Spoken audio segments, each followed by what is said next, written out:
بدل گیا، اندر کا رنگ تبدیل ہو گیا. اب خاموش گھر میں گیا، خاموش.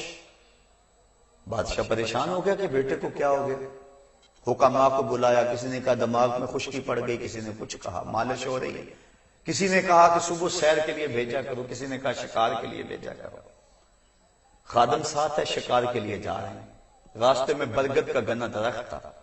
شکاری نے نظر اٹھائی، دیکھا کہ درخت پہ کچھ موجود نہیں ہے، گزر گیا. گزرا تو فاختہ بول پڑی. واپس پلٹ آیا، شکاری نے دیکھا شاخساروں کے درمیان فاختہ بیٹھی ہوئی تھی. تاک کے مارا فاختہ پڑکتی نیچے آ گئی. کہنے لگا صدقت یا رسول اللہ، میرے آقا آپ نے سچ کہا، نہ بولتی تو نہ ماری جاتی. اب واپس پلٹے، بادشاہ نے کہا سناؤ. خادم کہنے لگا اتنی بات کہی ہے. اس نے کہا اچھا، اس کا مطلب ہے کہ یہ قصدن ایسے کیے ہوئے، اس کو لٹاؤ اور مارو.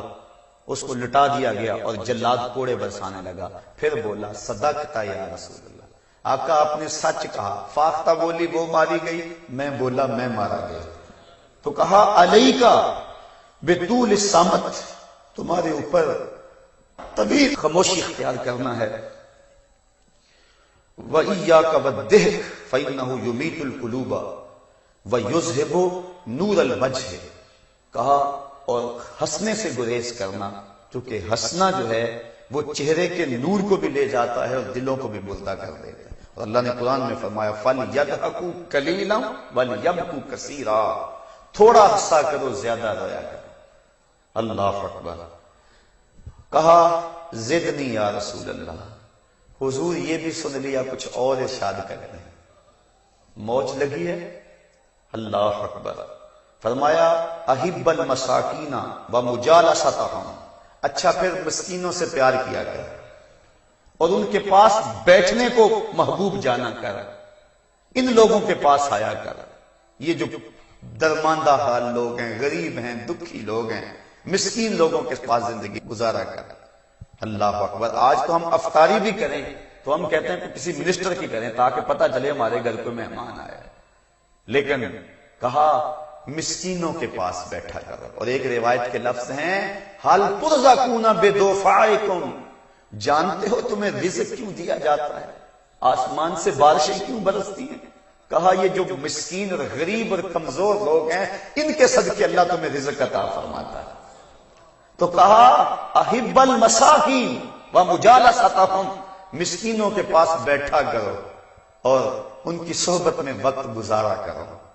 ڈھونڈ اجڑے ہوئے دلوں میں وفا کے موتی، ڈھونڈ اجڑے ہوئے دلوں میں وفا کے موتی، یہ خزانے ممکن ہیں تجھے خرابوں میں ملے. ایسے لوگوں کی صحبت اختیار کیا کرو. کہا زدنی یا رسول اللہ. حضور کچھ اور ارشاد کر رہے ہیں. آقا کریم نے فرمایا قل الحق ولو کان مرا. ابو ذر پھر حق کہو چاہے سخت کڑوا ہو. پھر عرض کی زدنی. حضور کچھ اور ارشاد فرما دو. اللہ اکبر. تو آقا کریم نے ارشاد فرمایا لا تخف فی اللہ لومۃ لائم، اللہ کے راستے میں کسی ملامت کرنے والے کی ملامت سے نہیں ڈرنا. اس راستے میں جو دکھ آ جائیں انہیں سینے سے لگا لینا. جے سونا میرے دکھ وچ راضی تے میں سکھ نو چلے ڈاواں. تو سکھوں اور دکھوں کی کہانی جو ہے اس کو چھوڑ دے. اللہ کی راستے کے اندر جو بھی دکھ آئے، ملامت کرنے والے کی ملامت کو قبول کر لینا ہے. اور اس کے لیے تو تیرے سینے کے اندر کوئی خوف اور کوئی ایسی چیز، کوئی ایسا ریب نہیں پایا جانا چاہیے. اور ایک موقع پہ حضور نے فرمایا ترک الشر صدقہ، شر کو چھوڑ دینا صدقہ ہے. اور ایک حدیث کے الفاظ ہیں جنت الرجل دار، آدمی کا گھر اس کی جنت ہے. کہیں فرمایا انتظار الفرج عبادت، انسان غربت، پریشانی، دکھ میں موجود ہو تو وہ اللہ سے توقع رکھے کہ میرا اللہ مجھے خوشحالی دے دے گا، صحت دے دے گا، بہتری دے دے گا. تو فرمایا اچھائی کے انتظار میں رہنا یہ بھی عبادت ہے. اور ایک موقع پہ فرمایا تعلموا لغت قوم تامنوا شرهم، کسی قوم کی زبان سیکھ لوگے تو اس قوم کے شر سے بچ جاؤ گے. اور ایک موقع پہ فرمایا کن فی الدنیا کانک غریب او عابر السبیل، دنیا میں ایسے رہو جس طرح مسافر رہتا ہے یا جس طرح سڑک عبور کرنے والا جو سڑک عبور کر جاتا ہے، تم دنیا میں اس طرح رہو۔ بہت بڑی حقیقتوں کو دو لفظوں میں سمویا جا رہا ہے۔ اور ایک موقع پہ فرمایا انظروا الی من هو اسفل منکم ولا تنظروا الی من هو فوقکم، جو تم سے نیچے ہیں ان کو دیکھو، جو اوپر ہیں ان کو نہ دیکھو۔ اپنی مٹی پہ ہی چلنے کا سلیقہ سیکھو، سنگ مرمر پہ چلو گے تو پھسل جاؤ۔ حضرت شیخ سعدی فرماتے میں دمشق کی جامع مسجد میں جمعہ پڑھنے کے لیے گیا، جب میں نکلا تو میرا کسی نے جوتا اٹھا لیا، میرے پاس سکت نہیں تھی کہ دوسرا جوتا بھی خرید لوں، ننگے پاؤں دمشق کے بازار میں جا رہا ہوں، دل میں خیال آیا اتنی بے بسی کہ تیرے پاس جوتا خریدنے کے لیے بھی کوئی رقم نہیں ہے۔ کہتے ہیں اچانک آگے سے ایک آدمی آ رہا تھا جس کے پاؤں بھی نہیں تھے، میں فوراً سجدہ ریز ہو گیا، مالک تیرا شکر ہے میرے پاؤں تو موجود ہیں۔ تو جب اپنے سے نیچے دیکھو گے تو پھر دکھ نہیں ہوگا، اور جب اوپر دیکھو گے تو پھر معاملہ خراب ہو جائے گا۔ اس لیے کہا انسان کو تسکین کی وادی میں اتارنے کے لیے حضور کا یہ جملہ کتنا رہنما ہے۔ فرمایا انظروا الی من هو اسفل منکم ولا تنظروا الی من هو فوقکم، اور فرمایا طوبی لمن ہدی للاسلام وکان عیشہ کفافا، اس شخص کو مبارک ہو جس کو اسلام مل گیا، جس کو اسلام کی دولت نصیب ہو گئی اور اس کو ایسا رزق مل گیا جس سے اس کا گزر اوقات ہو جاتا ہے، یہ اس شخص کے لیے باعث مبارک ہے۔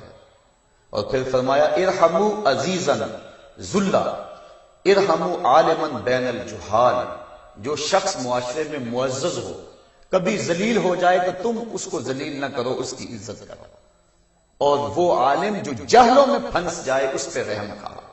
اللہ اکبر۔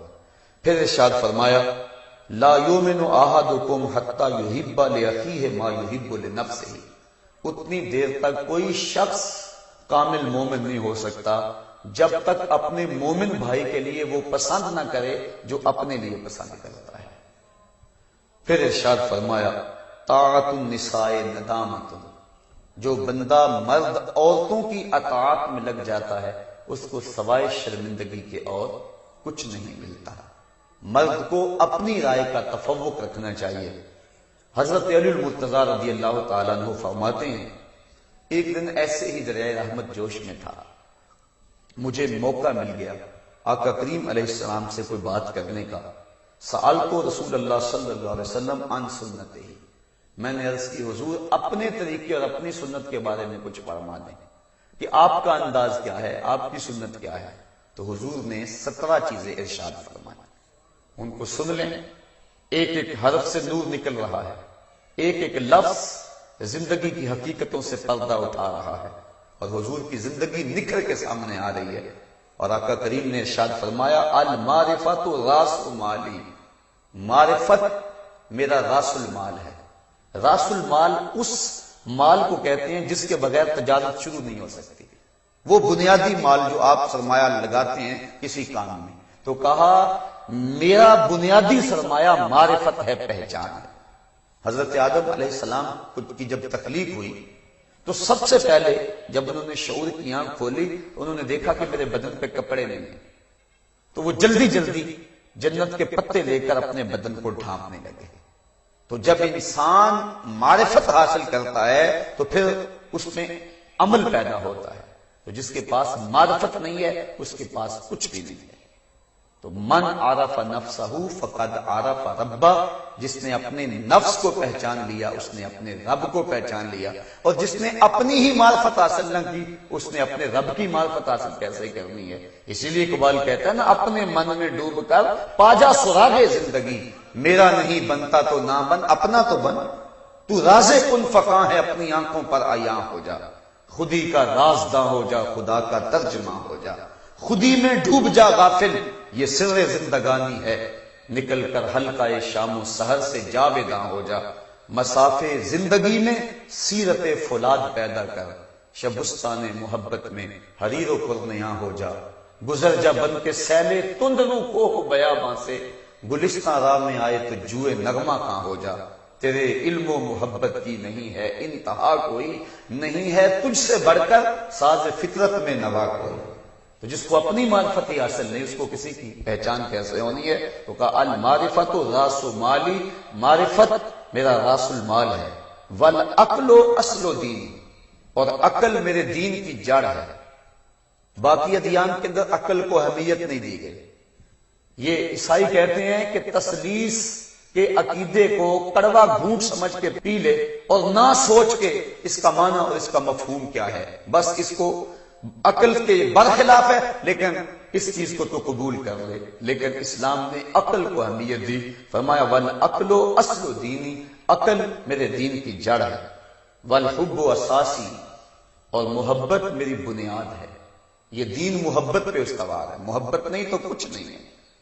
آگے فرمایا والشوق مرکبی، اور شوق میری سواری ہے، وذکر اللہ انیسی، اللہ کا ذکر میرا مونس ہے، میرا غمخوار ہے، والثقۃ کنزی، اعتماد میرا خزانہ ہے، والحزن رفیقی، اور دکھ حزن تکلیف یہ میرا ساتھی ہے، والعلم صلاحی، اور علم میرا اسلحہ ہے، والصبر ردائی، صبر میرا لباس ہے، والرضا غنیمتی، اور رضا میری غنیمت ہے، والعجز فخری، اور عجز درماندگی یہ میرا فخر ہے، والزہد حرفتی، اور زہد و عبادت یہ میرا حرفہ اور پیشہ ہے، والیقین قوتی، یقین میری غذا ہے، والصدق شفیعی، اور سچائی میرا دوست ہے، والطاعت حسبی، اور اطاعت میرے لیے کافی ہے، والجہاد خلقی، جہاد میرا اخلاق ہے، وقرۃ عینی فی الصلاۃ، اور نماز میری آنکھوں کی ٹھنڈک ہے۔ ایک ایک حرف، ایک ایک لفظ اور ایک ایک جملہ نور بانٹتا ہے۔ کتنے ایسے الفاظ ہیں اور کیسے کلمات ہیں، اور ایک سمندر ہے، بحر ذخار ہے، لیکن اگر سب کو آپ کے سامنے رکھوں تو وقت تو سمٹ گیا۔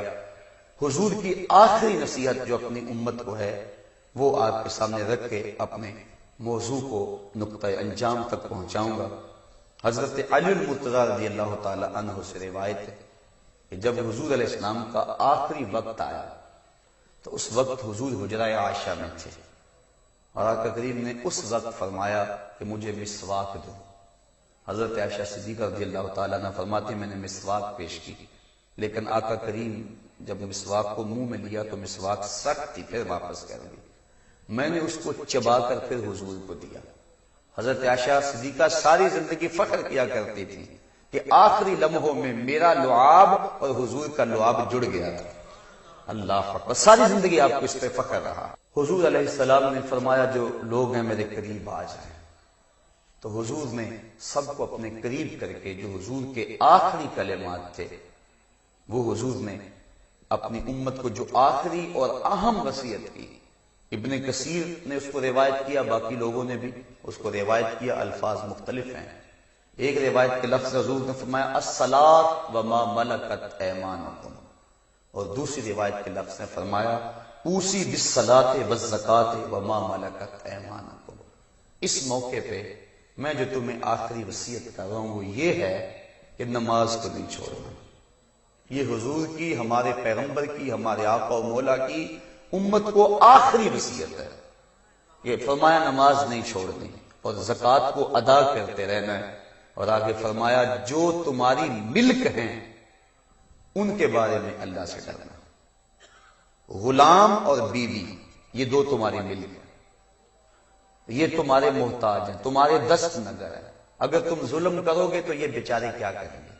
تو جو پیغمبر اسلام، آقا نبی رحمت، امام الانبیاء کی امت کے نام آخری وصیت تھی، اور اس کے بعد حضور علیہ الصلوۃ والسلام اللہ کے حضور پیش ہو گئے، اللہم بالرفیق الاعلی۔ کہا اللہ نے ایک بندے کو اختیار دیا ہے، چاہے وہ اس دنیا پہ رہے چاہے اس دنیا پہ چلا جائے، لیکن اس بندے نے تو اس دنیا کو اختیار کیا ہے۔ حضرت صدیق اکبر زاروں کے تار رونے لگے کہ حضور ہی تو اس بندے سے مراد ہیں، اور حضور اب جا رہے ہیں۔ تو اللہ نے اختیار بھی دیا اپنے محبوب کو، لیکن حضور جو ہے وہ اپنے مالک کی حضور چلے گئے، برزخی زندگی کا آغاز ہوا۔ تو آخری وصیت تمہارے نبی کی تمہارے نام 14 صدیوں کے فاصلے کے باوجود آج بھی آپ کے کانوں میں گونج رہی ہے۔ اس کو حرز جا بنا لے، اس کو دل کی تہوں میں سجا کے جائیں، اور جمعہ المبارک کا یہ پیغام نہ خود سنیں بلکہ اس پیغام کو جہاں تک ممکن ہو، آپ ساری گفتگو کو تو شاید یاد نہ رکھ پائیں لیکن ان آخری جملوں کو تو یاد رکھ پائیں گے۔